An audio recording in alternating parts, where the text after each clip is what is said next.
यदाचर्ति श्रेष्ठ तत्तदेवीतरो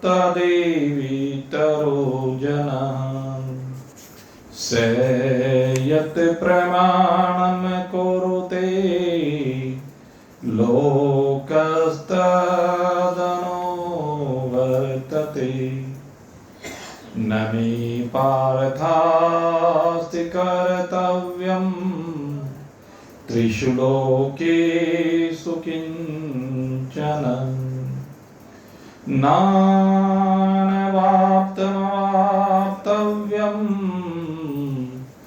वर्तेव च कर्मणि।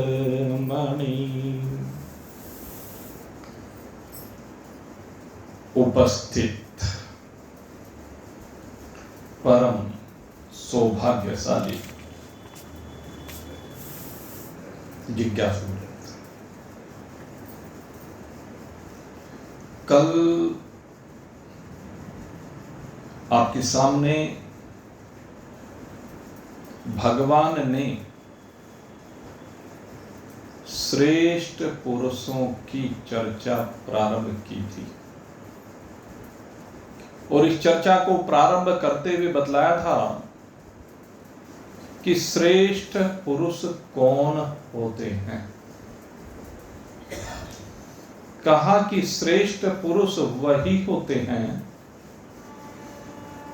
जो इस संसार को अर्थात जड़ प्रपंच को भी ठीक ठीक जान जाते हैं और अपने आप को भी अर्थात अपनी चिन्मय स्वरूपता को भी भली प्रकार से अनुभूत कर लेते हैं। वास्तव में श्रेष्ठ पुरुष उन ही को कहा गया और श्रेष्ठ पुरुषों के निर्णय को बताते हुए अहमता के मैंपने के जो विभिन्न स्वरूप हैं उनकी चर्चा भी आपके सामने की गई और उस चर्चा को करते हुए बताया गया कि मैं रूप से शरीर को और शरीर से संबंध रखने वाले विभिन्न भावों को मानता है। जैसे नाम को मैं कहता है, जाति को मैं कहता है, वर्ण को मैं कहता है, आश्रम को मैं कहता है और जिस कर्म का करता है यानी जिस कार्य के द्वारा वह अपनी उदर पूर्ति कर रहा है अथवा समाज में परोपकार आदि कार्य कर रहा है उनको भी मैं कह करके संबोधित करता है। जैसे मैं व्यापारी हूँ, मैं नौकरी करने वाला हूँ, मैं फलाना अधिकारी हूँ, मैं विद्वान हूँ, मैं परोपकारी हूँ, मैं समाज सेवक हूँ इत्यादि जो कर्म से आपकी बातें जुड़ी हुई हैं उनको लेकर के मैं कहता है। यद्यपि ये जितनी भी प्रकार की मैं है ये सब आरोपित मैं है। इसके बाद जब स्थूल शरीर को लेकर के मैं कहता है तो स्थूल शरीर को लेकर के मैं कहने में उसका भाव होता है कि जो स्थूल शरीर को चैतन्यता दे रहा है जिसकी वजह से स्थूल शरीर कार्य करता है वह मैं हूँ। लेकिन आम सांसारिक व्यक्ति इस स्थूल शरीर को ही मैं समझ लेता है। वो विरोचन के जो चेले होते हैं वो स्थूल शरीर को ही मैं समझने लगते हैं। दूसरा, सूक्ष्म शरीर को लेकर के मैं रूप से कहा जाता है। शास्त्र में जहाँ सूक्ष्म शरीर को लेकर के मैं कहा गया है वहां पर यह भाव है कि ये सूक्ष्म शरीर, इसकी ज्ञानेंद्रियां, इसमें विराजमान कर्मेंद्रियां, पांचों प्राण और अंतःकरण चतुष्ट जिससे सत्ता पा करके विभिन्न धर्मों में इस शरीर को लगाते हैं, जो विभिन्न ज्ञानेंद्रियों के माध्यम से इस संसार का अनुभव करते हैं, जो विभिन्न कर्मेंद्रियों के माध्यम से विभिन्न कर्मों के हेतु होते हैं, जिसकी शक्ति से ज्ञानेंद्रिय अनुभूत करती हैं और कर्मेंद्रिय कर्म को अंजाम देती हैं। कहने लगे वो मैं हूं, जिसकी वजह से पंच प्राण अपने अपने धर्मों में लगे रहते हैं, इस शरीर को संजीवनी शक्ति प्रदान करते हैं। मैं वो हूं, लेकिन अहंकार के कारण से, नासमझी के कारण से, भूल के कारण से इन जड़ प्राण को ही मैं मान लेना बहुत बड़ी भूल होती है। इसके बाद अंतःकरण, अधिकांश मतों के लोग तो इस अंतःकरण को ही आत्मा मान लेते हैं, मैं मान लेते हैं, क्योंकि संसार में सबसे अधिक सक्रिय यही दिखाई देता है। इसकी वजह से ही सारे कार्य होते हुए दिखाई देते हैं। इसमें विराजमान मन संकल्प और विकल्प की प्रक्रिया को करता है, बुद्धि निश्चय करती है, चित्त चिंतन करता है, और फिर अहंकार मैं भाव से संयुक्त होकर के विभिन्न ज्ञानेंद्रिय, कर्मेंद्रिय और स्थूल शरीर के माध्यम से कर्म करने का हेतु बनता है। तो इस प्रकार से ये अंतःकरण को सब कुछ का कर्ता मानने के कारण से बहुत लोग इसी को आत्मा मानने लगते हैं, जबकि कहा यह गया है कि जिसकी वजह से मन मनन करता है, जिसकी वजह से बुद्धि निश्चय करती है, जिसकी वजह से चित्त चिंतन कर पाता है, जिसकी वजह से अहंकार मैं का भाव रखता है, कहते हैं वो तत्व मैं हूं, वो अविनाशी तत्व है। और ये सब विनाशी तत्व हैं, ये सब निवृत्त हो जाने वाले हैं, लेकिन मैं कभी भी निवृत्त होने वाला नहीं हूं। मैं सदा भाव रूप से विराजमान हूं, इन ज्ञानेंद्रियों में भी, इन कर्मेंद्रियों में भी, इन प्राणों में भी, इस अंतःकरण चतुष्ट में भी मैं सदा भाव रूप से विराजमान हूं। ऐसा अपना दृष्टिकोण जो निश्चित कर लेता है, और निश्चित क्या कर ले, निश्चित करना भी बुद्धि का विषय है, जो वास्तव में इस तत्व को इन सब में अनुभूत कर लेता है, वह श्रेष्ठ पुरुष कहलाता है। तो सूक्ष्म शरीर को लेकर भी मैं का भाव जब ये करता है, तो ये भी अधूरापन लिए हुए भाव है, और ये सूक्ष्म भाव है।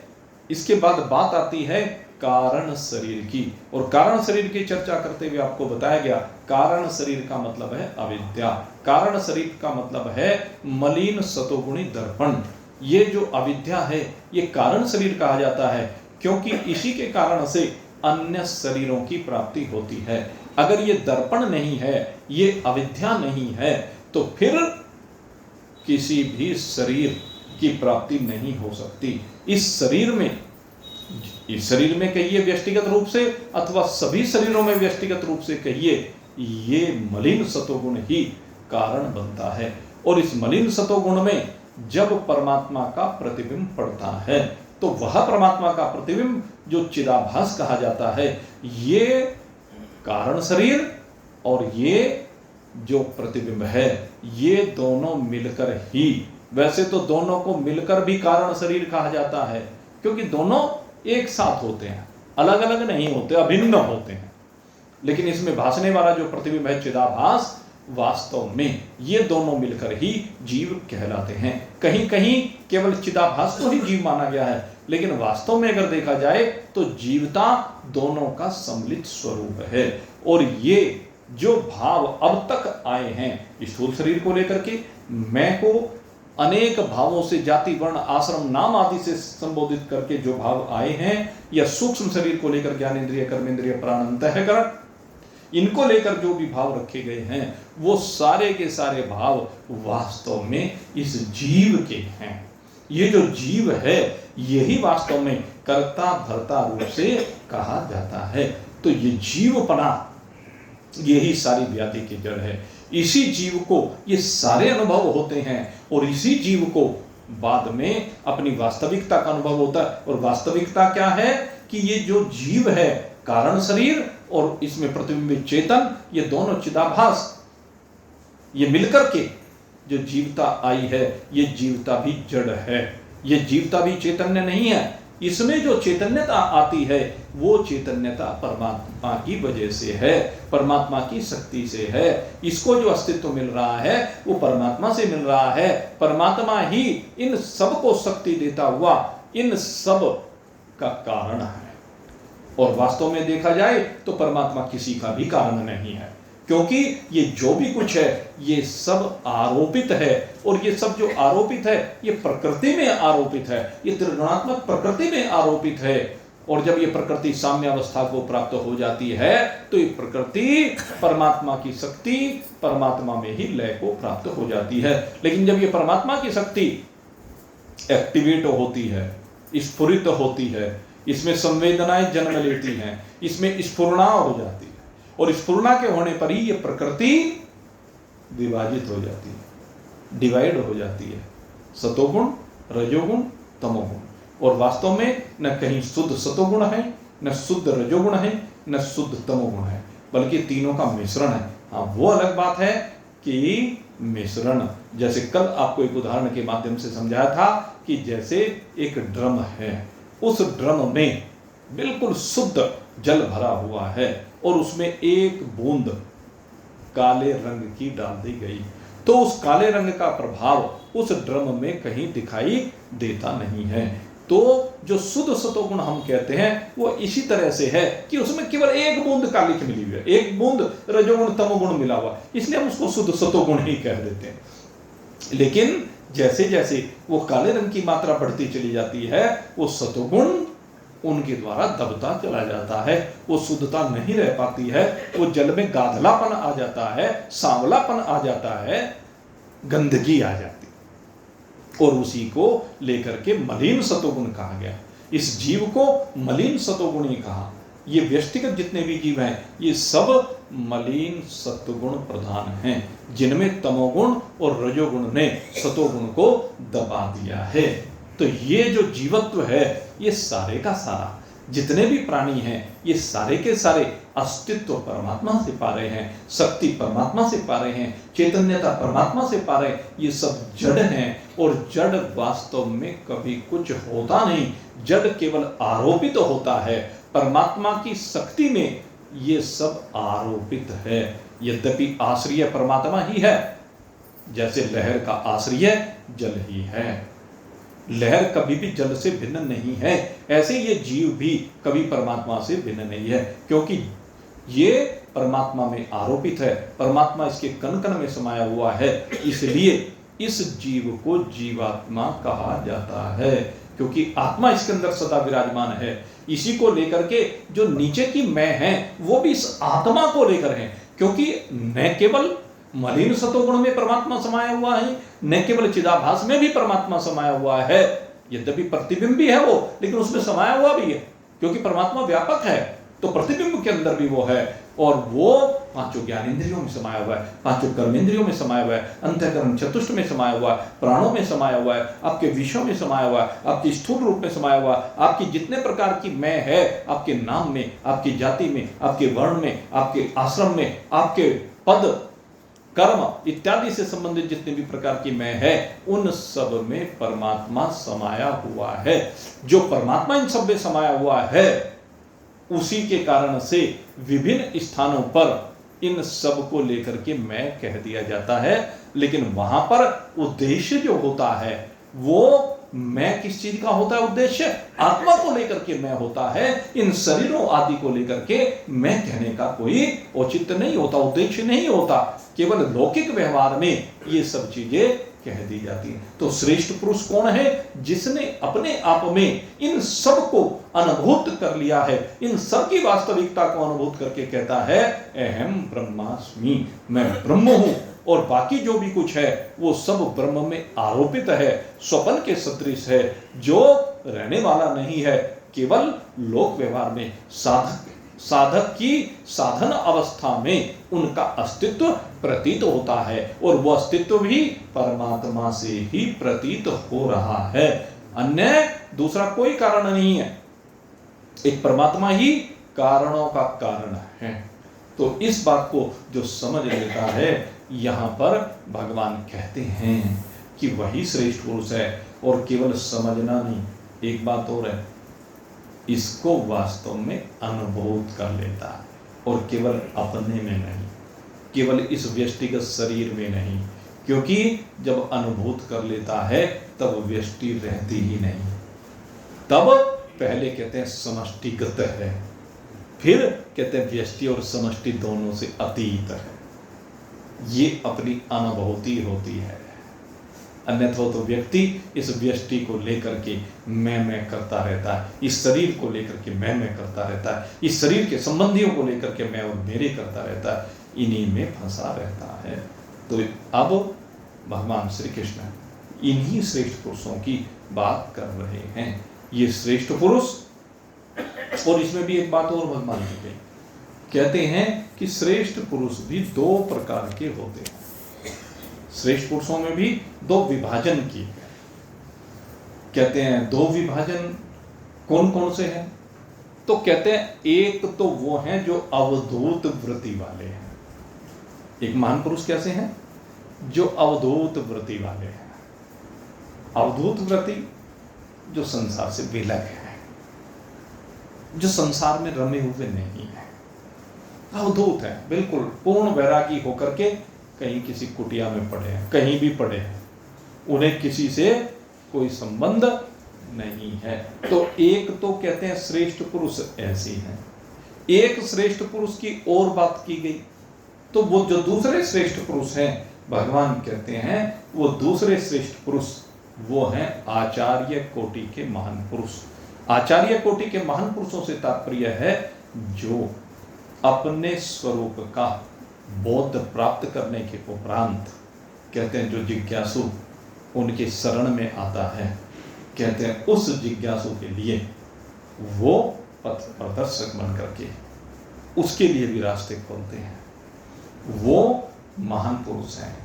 अवधूत कोटि के जो महान पुरुष होते हैं वो आदर्श तो हैं, वो श्रेष्ठ तो हैं, वो महान तो हैं, लेकिन उनसे जनता का, साधकों का, जिज्ञासुओं का, मुमुक्षुओं का कोई लाभ विशेष नहीं होता। लाभ तो होता, लाभ तो शास्त्र यहां तक कहता है कि ऐसे जो महान पुरुष हैं, कहते हैं किसी को उनका अगर दर्शन भी मिल जाता है तो दर्शन भी लाभकारी है।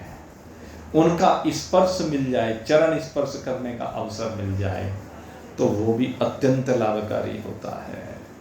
उनके साथ वार्तालाप करने का अवसर मिल जाए तो वो और लाभकारी होता है, और उनके साथ बैठकर के चिंतन करने का अवसर मिल जाए तो वो अत्यंत लाभकारी होता है।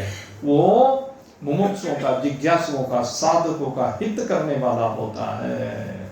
और यहाँ तक कहा गया कि जहाँ पर महान पुरुष रहते हैं, कहते हैं उन महान पुरुषों का स्पर्श करने के बाद जो वायु आगे प्रवाहित हो रही है, अगर उस वायु का संस्पर्श भी मिल जाए तो वो भी लाभकारी है। कैसे लाभकारी है? तो उसमें उदाहरण दिया जाता है हमारे मनीषियों के द्वारा कि ऐसे महान पुरुष को स्पर्श करने वाली वायु किस प्रकार होती है। जैसे किसी गुलाब के पुष्प को स्पर्श करने वाली वायु गुलाब को स्पर्श करके उसकी सुगंध को अपने में धारण करती है, और उस सुगंध को धारण करके आगे जब वो प्रवाहित होती है तो वो सुगंध जिसको भी मिल जाती है, उस वायु का स्पर्श जिसको मिल जाता है उसको सुगंध का लाभ मिलता है। तो ठीक इसी प्रकार से महान पुरुषों के शरीर से निकलने वाली सुगंधी जब उस वायु के साथ संयुक्त होती है तो उस सुगंधी का लाभ जिज्ञासुओं को होता है। उस महान पुरुष, उस अवधूत महान पुरुष के शरीर से जब स्पर्श होता है तो उसके अंदर से निकलने वाली अहम ब्रह्मास्मि की धारा का प्रवाह जब आगे होता है, तो जब जिज्ञासुओं के संस्पर्श होता है उस वायु का, तो वो वायु उनको भी एक बार अहम ब्रह्मास्मि भाव से संयुक्त करती है। तो ये लाभ महान पुरुषों का होता है। महान पुरुषों के लाभ तो भाई अनगिनत हैं। कल ये भजन सुना रहे थे, वो जो क्या कह रहे थे, उद्धव मोहि लागे संत अति प्यारे। उद्धव, मुझे संत अति प्यारे लगते हैं। क्यों लगते हैं? उसके पीछे कारण यही है, क्योंकि संत तो बैठे बैठे भी कल्याण करने वाले हैं। संत के साथ आपकी कोई चर्चा ना हो तब भी कल्याण करने वाले होते हैं। संत का मिलन ऐसा साधारण नहीं है। जिसको मिल जाता है ना, वो भगवान की विशेष कृपा से मिलता है। लेकिन संत मिलन को जाइए, तज माया अभिमान, जो जो पग आगे धरे, कोटि यज्ञ समान हो राम, कोटि यज्ञ समान। जब संत मिलन को जाते हैं, माया के अभिमान को छोड़ करके, माया का अभिमान छोड़ देना चाहिए। चाहे कोई राजा भी अगर संत से मिलने के लिए जाता है तो राजा पने को घर पे रख के आना चाहिए। कोई विद्वान अगर संत से मिलना जाता है तो विद्वता को घर रख करके जाना चाहिए। ये विशेष भाव है। अपने अहम को घर पर रख करके जाए, अपने अहम को साथ में लेकर के न जाए तो तब लाभ विशेष की प्राप्ति होती है। तो खैर, एक तो महान पुरुष कैसे हुए? जो अवधूत कोटि के हैं, जो बैठे बैठे भी लाभ करने वाले होते। कहते हैं लेकिन जनता को उनसे लाभ विशेष की प्राप्ति हो नहीं पाती। लाभ तो होता है लेकिन विशेष लाभ नहीं होता है। विशेष लाभ किन महान पुरुषों का होता है? कहते हैं जो आचार्य कोटि के होते हैं, जो ब्रह्मवेत्ता होते हैं। अवधूत जो महान पुरुष है वो ब्रह्मनिष्ठ तो है लेकिन ब्रह्मवित्त नहीं है। यहां सबसे बड़ी समस्या यही आती है कि ब्रह्मनिष्ठ तो हैं लेकिन ब्रह्मवित्त नहीं है, इसलिए जनता को लाभ नहीं मिल पाता। लेकिन जो आचार्य कोटि के महान पुरुष होते हैं, श्रेष्ठ पुरुष होते हैं, तो कहते हैं उनका लाभ सबको होता है। जो भी उनके संपर्क में आता है उनको लाभ होता है। क्योंकि जिज्ञासुओं की जो शंकाएं हैं, जिज्ञासुओं के मन में जितने संशय हैं, उन सबका समाधान आचार्य कोटि के जो महान पुरुष होते हैं वो ही कर पाते हैं। और वो ब्रह्मनिष्ठ भी होते हैं और ब्रह्मवित्त भी होते हैं। और वो आचार्य कोटि के महान पुरुष ही प्रत्येक परीक्षा में सफल होते हैं। और यहाँ इस मंत्र में भगवान श्री कृष्ण जिन महान पुरुषों की बात कर रहे हैं वो इन्हीं की बात कर रहे हैं। क्योंकि यत यत चरते श्रेष्ठः तत तत एव इतर जना, कि जैसा जैसा महान पुरुष आचरण करते हैं। अब अवधूत का तो कोई आचरण है नहीं। अगर यदि अवधूत को आप देखें, अवधूत का कोई आचरण नहीं होता। भगवान ऋषभदेव जी जिस समय राज का त्याग करके अवधूत वृत्ति को उन्होंने ग्रहण किया तो उनका आचरण कोई अनुकरणीय तो नहीं ना है। उस समय का उनका आचरण वो अनुकरणीय नहीं है। वो महान पुरुषों के लिए तो अनुकरणीय हो सकता है, जो महान पुरुष समाज में नहीं है उनके लिए अनुकरणीय है। अवधूत दत्तात्रेय जी का आचरण उन अवधूत महान पुरुषों के लिए, क्योंकि वो उस स्थिति में उनको भान ही नहीं रहता कुछ। वो स्थिति ऐसी होती है, कहीं भी मलमूत्र का त्याग हो गया, मलमूत्र में सने पड़े हैं, वस्त्र शरीर पे है या नहीं है, कुछ संबंध ही नहीं है, तो वो आचरण समाज में अनुकरणीय नहीं है।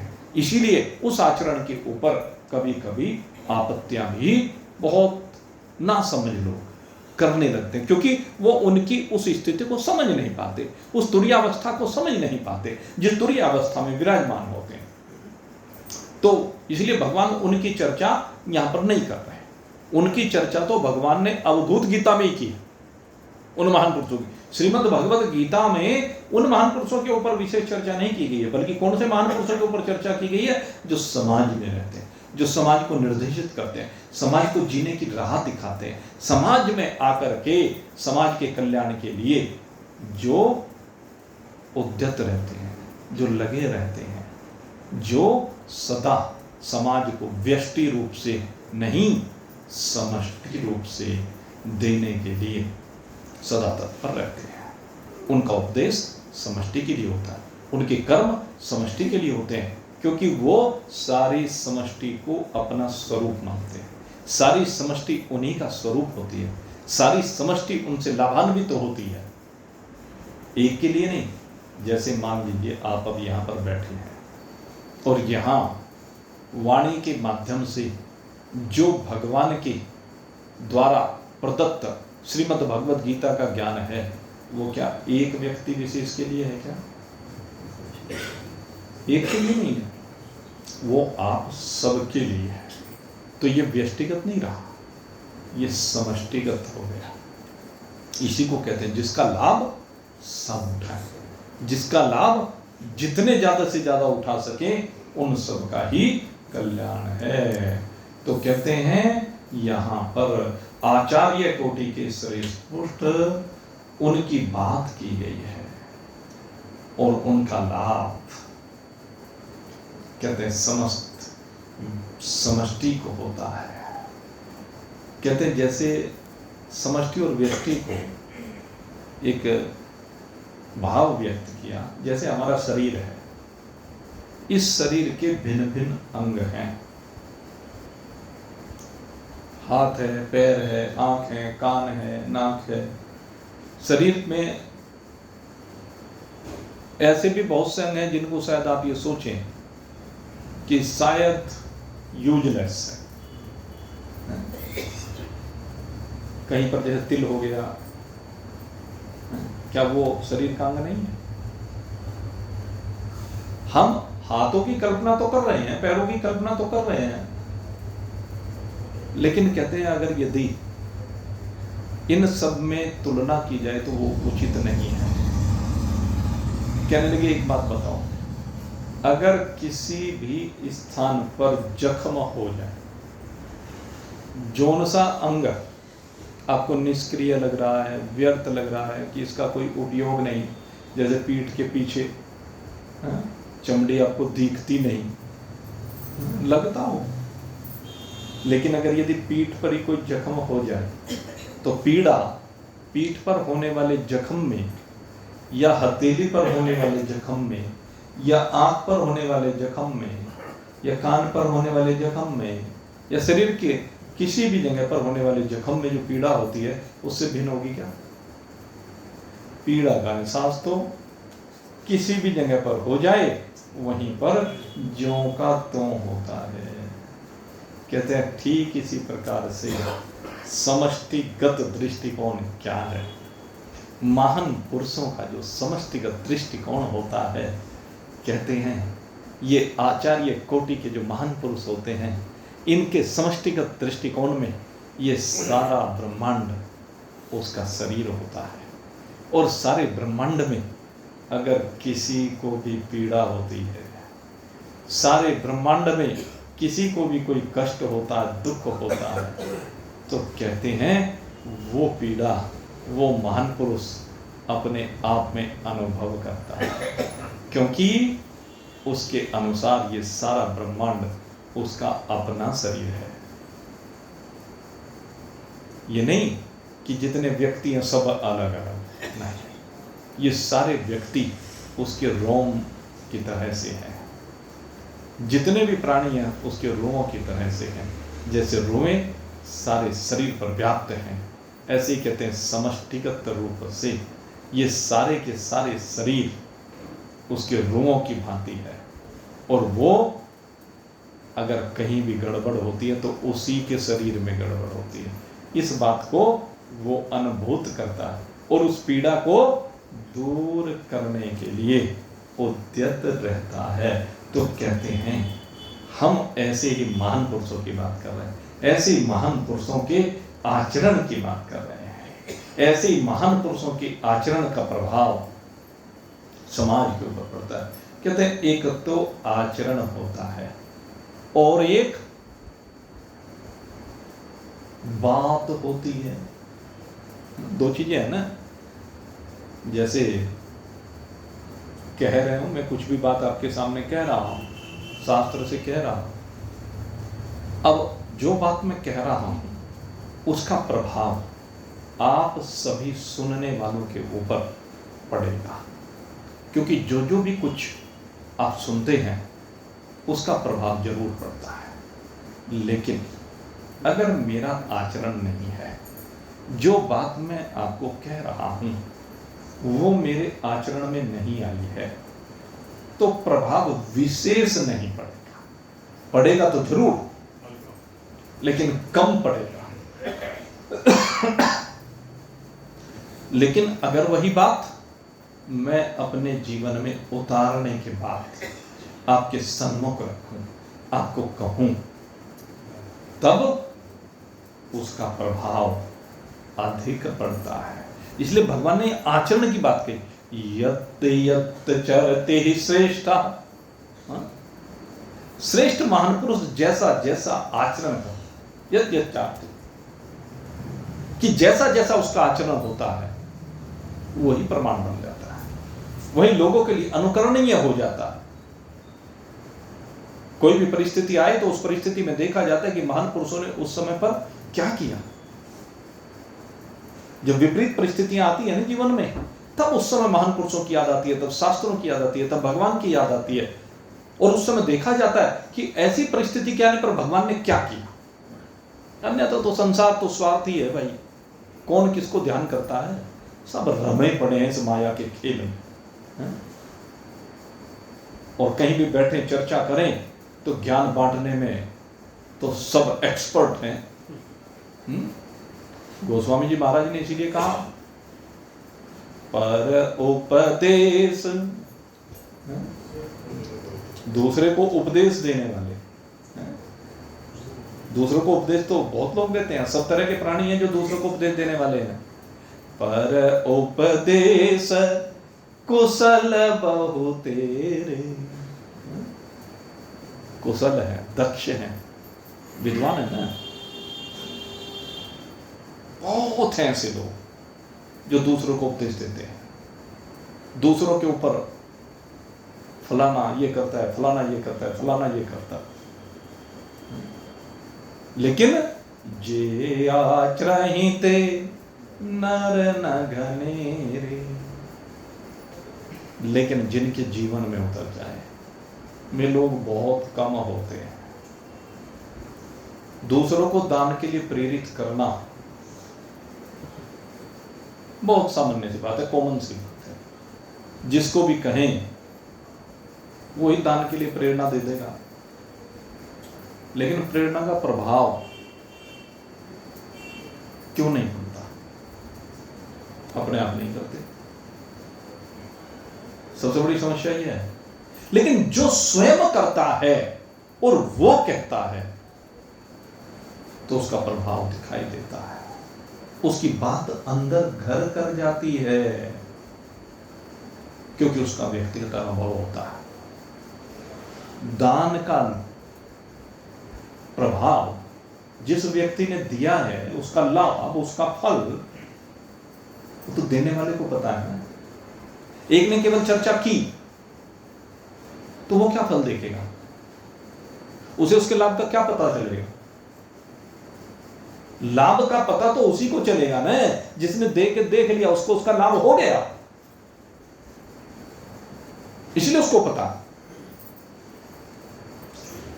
एक व्यक्ति एक महान पुरुष के संपर्क में आया, और महान पुरुष के संपर्क में आने पर महान पुरुष ने कहा, भाई जो तेरी आय होती है ना, उस आय का 25%, 1/4 दान कर देना। अब वो व्यक्ति एक जगह पर मुनीमगिरी का काम करता था। अब ऐसी लंबी चौड़ी तो आमदनी नहीं थी, घर चलाना ही भारी हो रहा था। लेकिन उसके मन में ऐसी बात बैठी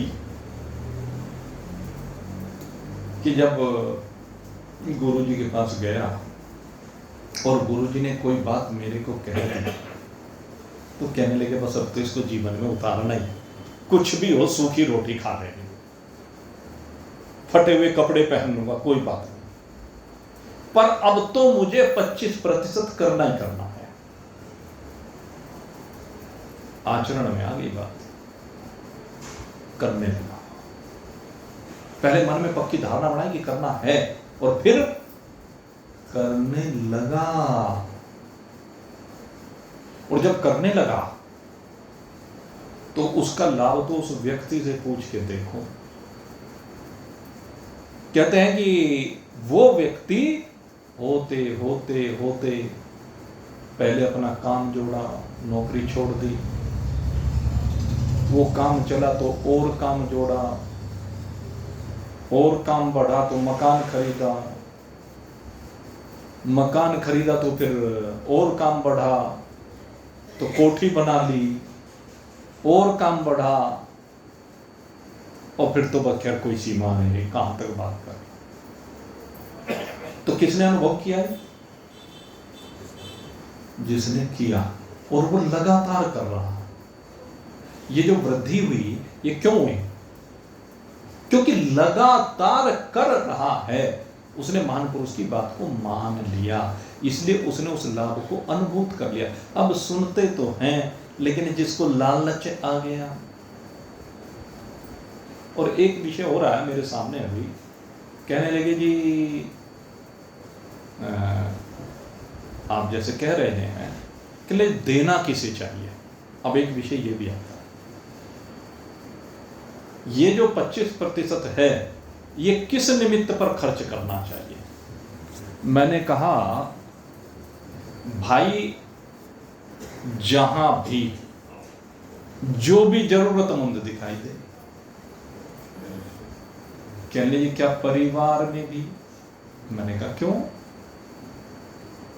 जो परिवार है, परिवार से मतलब तेरे बीवी बच्चे नहीं है केवल, उनसे अलग हट करके उनका तो पालन करने के लिए 75% बच ही गया है, बाकी जो 75% है वो उनके लिए है।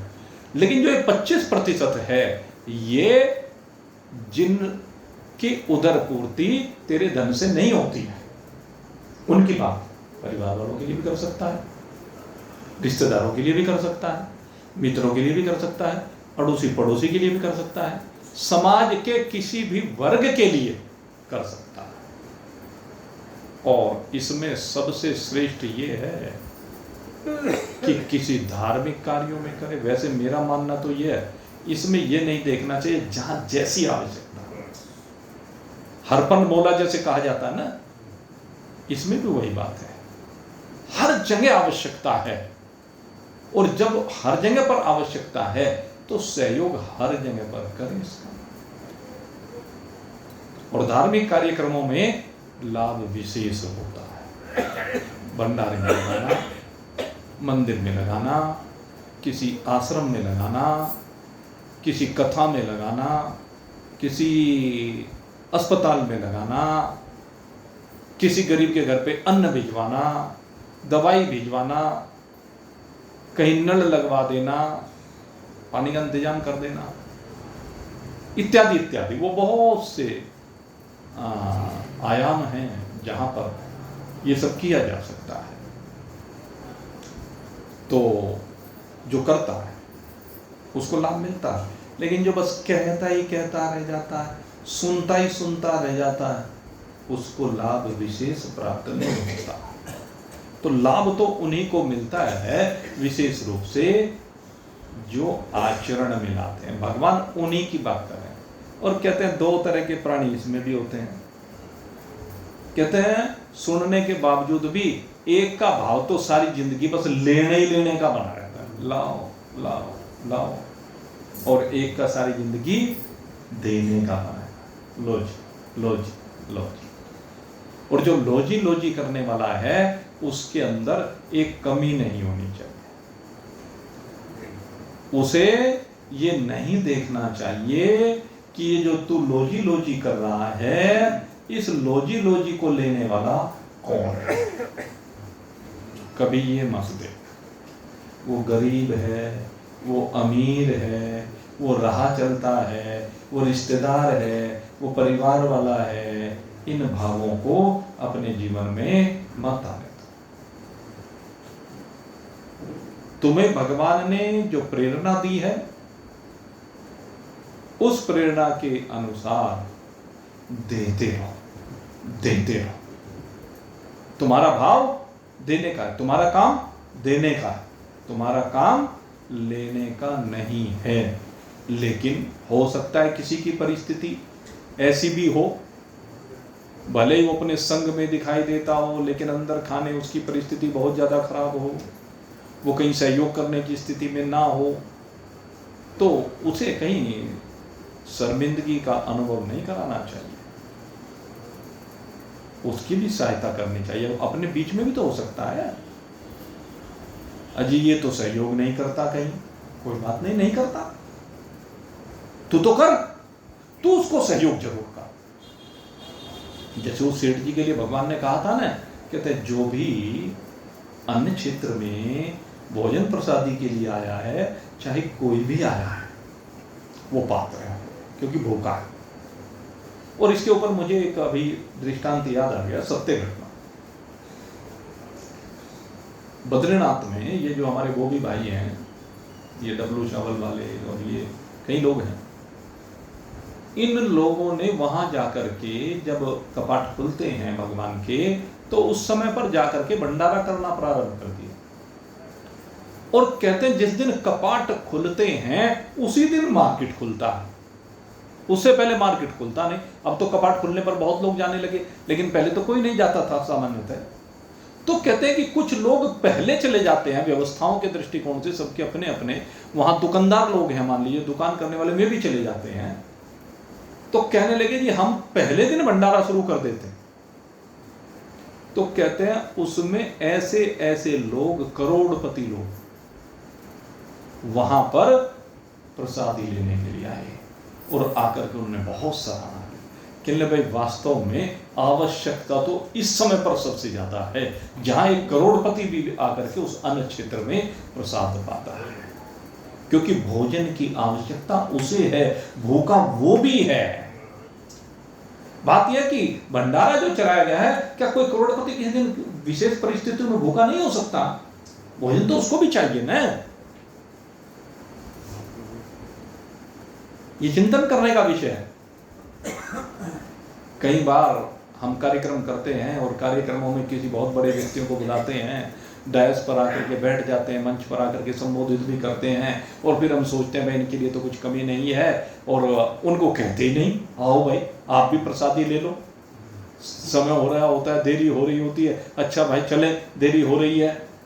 अरे भले ही देरी हो रही है, लेकिन हमारा फर्ज बनता है भाई वो कहाँ से आया है, किन परिस्थितियों में आया है, शरीर के अंदर ईंधन तो उसके भी डलना चाहिए, सेवा तो उसकी भी होनी चाहिए। वो बाहर से आया, 200 किलोमीटर से चल करके आया, रास्ते में क्या पता उसको पानी भी पीने को मिला कि नहीं मिला, सीधे आकर के आपके मंच पर बैठ गया, सोचो। तो भोजन प्रसादी तो इसे उसको भी चाहिए ना।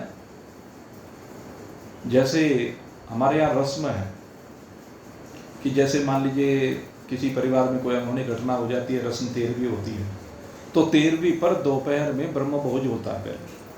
ब्रह्म भोज का मतलब वो ब्राह्मणों को भोजन कराया जाता है 13वीं का, शुद्धिकरण के लिए घर के, और उसके बाद वो एक परंपरा है। तो उसमें भोजन बनवाया जाता है, जो अतिथि हैं, मेहमान है, जो दूर से चल गया है, वो भोजन कोई करना नहीं चाहता है, लेकिन उनके लिए भोजन कराने का दायित्व है हमारा। भाई रिश्तेदार है, पता नहीं कोई कितनी दूर से आ रहा है, तो भोजन तो उसको भी चाहिए ना शरीर में। तो इसलिए जरूरी है, समाज के लिए भोजन की आवश्यकता नहीं है। ये जो प्रथा है ना, ये बिल्कुल बंद होनी चाहिए। मैं इस प्रथा का बहुत विरोधी हूँ कि 13वीं पर भोजन नहीं होना चाहिए। वो जो भोजन रिश्तेदारों को करा रहा है वो श्रेणी में नहीं आता है, वो एक लोक मर्यादा है, वो होना चाहिए, लेकिन समाज के लिए भोजन की व्यवस्था नहीं होनी चाहिए। तो खैर हमारा विषय कि जो भी जरूरतमंद है, जिस समय पर जिसको भी आवश्यकता है, एक करोड़पति का भी कभी लेने का कारण बन सकता है, लेकिन हमें अपना भाव सदा देने का रखना चाहिए। भाव ये होना चाहिए, और कभी भगवान ने प्रारब्ध अनुसार कोई परिस्थिति हमारे सामने खड़ी कर दी तो हाथ फैलाने में कोई दिक्कत नहीं है। कब? जब भंडारा चल रहा हो, जब प्रसादी वितरण चल रहा हो। प्रसाद वितरण में करोड़पति अरबपति भी हो तो उसे हाथ फैलाने में कोई संकोच नहीं होता, क्योंकि जानता है ये तो भगवान का प्रसाद है। और भगवान का प्रसाद प्रसादानां सर्व दुखानां हानिरस्योपजायते। जो प्रसाद है ये अंतःकरण को प्रसन्नता देने वाला है, अंतःकरण की प्रसन्नता का कारण है। कहते इससे भगवान प्रसन्न होते हैं, भगवान की कृपा मिलती है। इसलिए कहते हैं प्रसाद जरूर ग्रहण करना चाहिए। जब कहीं भी प्रसाद बट रहा हो, हमारा भी प्रयास ये रहता है कहीं भी जाएं तो प्रसादी जरूर लेने का प्रयास करते हैं। वो भले आप एक दाना ले लीजिए सूक्ष्म सा, लेकिन वो प्रसाद भगवान का प्रसाद होता है, भगवान के भंडारे का प्रसाद होता है, भगवान की कथा का प्रसाद होता है, माता अन्नपूर्णा का प्रसाद होता है। इसलिए प्रसाद का तिरस्कार कभी नहीं करना चाहिए, प्रसाद सदैव ग्रहण करना चाहिए।